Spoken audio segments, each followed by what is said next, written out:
So finally, Quentin Millora-Brown inapprove na ng FIBA bilang local. Coach Tim Cone masayang-masaya sa balita at wini-welcome na ang 6'10" big man sa Gilas. So sa wakas, after ng matagal na pag-aantay sa status ni QMB, hindi na ito rumor mga kabakets. Official nang classified ng FIBA bilang local ang 6'10" na si Millora-Brown. Napakagandang balita nga nito sa ating national team. Ito yung kinakailangan ng mga fans natin ngayon dahil for sure karamihan ay malungkot sa atin sa pagkatalo ng Gilas. Pero sa balita na ito, maraming mga fans ang sumaya. Dahil okay na nga si QMB, masayang-masaya nga rin si Coach Tim Cone.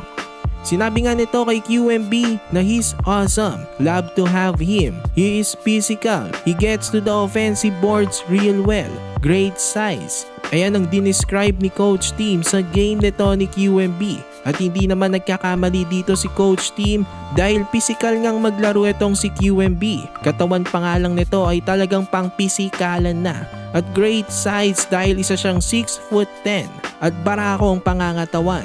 Masipag din humakot ng offensive boards. Magandang mga katangian ngayon sa isang big man. Kaya naman gustong gusto siya ng SBP noon pa. Sobrang good news talaga na na-approvean na itong si QMB. Dahil kailangan talaga ng Gilas ng isa pang reliable na big man na medyo bata pa na magandang mahasa na at ma-expose na sa mga international games. Pag nagbalik na si Kai Sotto, hindi lang may twin towers ang Gilas, kung hindi triple towers na. Sama mo pa dito ang veterano na si Junmar Fajardo. Mahirap na ulit buliyan ng Gilas sa loob kapag ganito na ulit karami ang ating mga bigs. Baka tayo na naman ng mangbully kagaya nung naglalaro pa si Kai. Ang tall blocks ginawa nga lang asintahan ni Sotto. Ang Latvia pinagkakakanalang nila Kai at Junmar sa loob. Ngayon naman na may QMB, maganda na i-develop kaagad ang chemistry nila ni Kai.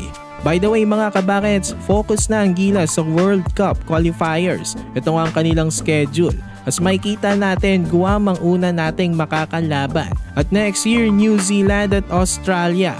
Sana makita na natin itong apat na big man na magkakasama na para masubukan na rin. Sana talunin na natin itong Australia at talunin ulit natin ang New Zealand.